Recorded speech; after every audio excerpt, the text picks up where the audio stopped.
From VOA Learning English, this is the Technology Report in Special English.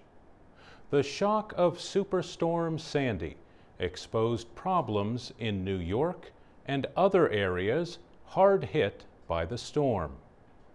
Sandy struck the northeastern United States in October, leaving hundreds of thousands of people without electricity. Officials blamed Sandy for over 100 deaths and more than $50 billion in property damage. The storm left about 8 million people without power for days. This included nearly 5 million people in New York State and New Jersey. Sandy flooded parts of New York City's subway system, and it affected other transportation. It delayed fuel trucks, resulting in long lines at gasoline stations.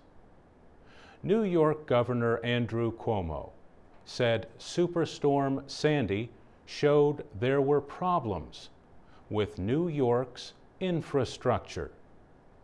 He said the failure of the city's public utility system is of real concern. He said the systems were built at different times and some need to be upgraded.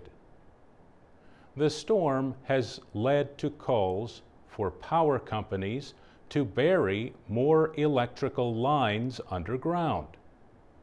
But at least one expert says that did not help New York.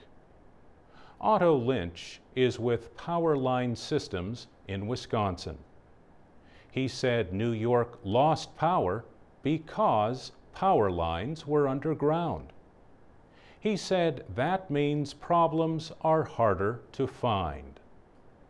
Otto Lynch is also a member of America's Infrastructure Committee at the American Society of Civil Engineers.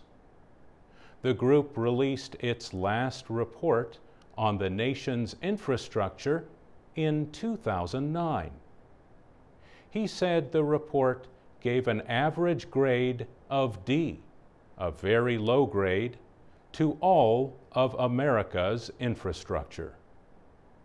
For VOA Learning English, I'm Mario Ritter.